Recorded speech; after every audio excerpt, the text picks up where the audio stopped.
Communication Workers of America, Alliance for American Manufacturing, Bio Green Clean, and the iSave team bring you this production here on this Tuesday edition of Ed Schultz News and Commentary. Let's turn now to a great friend of mine, Bob Shrum. He's a Democratic strategist, professor at USC. Bob, good to have you with us. Glad to be here, Ed. You bet. I can't help but think that Donald Trump in some form is the perfect candidate for any Democrat to go up against. In the last week, we've had the database conversation that he's in favor of that.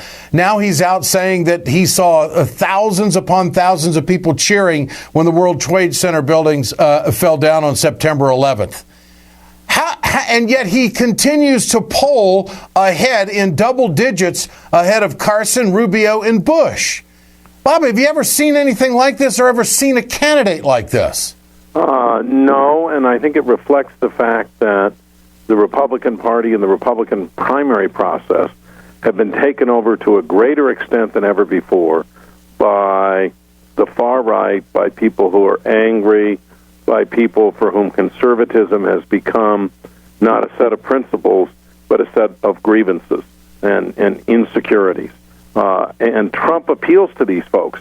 Every time he gets called out, on John McCain, attacking John McCain for being shot down, up to the recent stuff this week. He gets called out, the press says, that's it, he's done, and he just maintains his strength. So I think we're going to see him, unless he says something that alienates that base, we're going to see him around for a long time. What do you make of Rubio and also Bush? What you just said here, you almost hear the frustration in their voices and frustration coming from their campaigns, almost in disbelief that Trump is still the leader of the pack. What do you think? Well, I think there's tremendous frustration on Bush's part. He thought he was going to inherit the nomination, and it's clear that there is profound Bush fatigue in the Republican Party. He also turns out, everybody said he was the smarter Bush, the better campaigner than his brother. Turns out that the opposite is the case. Yeah. Now, they still have a lot of money, although the ads they broadcast so far haven't done him much good. He's going to have to perform well. He's not going to do well in Iowa, I don't think.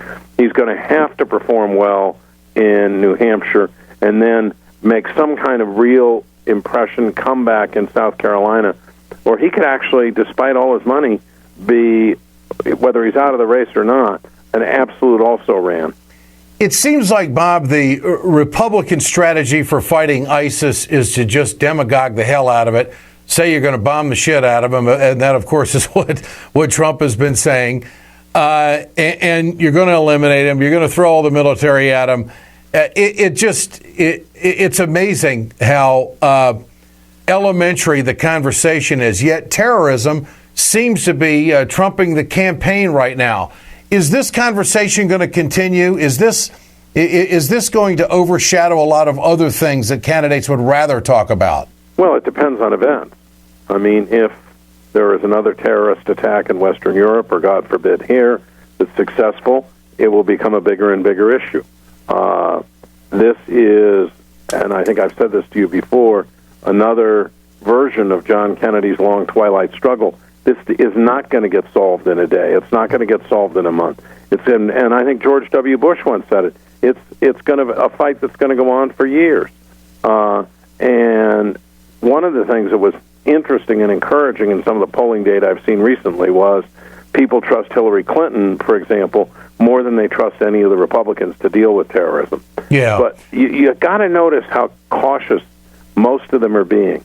They're going to be tougher. They're going to do more. As you say, they're going to bomb and bomb and bomb, which we're already doing, by the way. Yeah. They're going to bomb and bomb and bomb, but they're very coy about either whether they would put troops on the ground or how many troops they would put on the ground. And they've just passed, the Republican House just passed a bill on Syrian refugees, which would deny entry to the United States or delay it for a very long and dangerous period of time for all those Iraqis who cooperated with us as translators and guides during the Iraq War.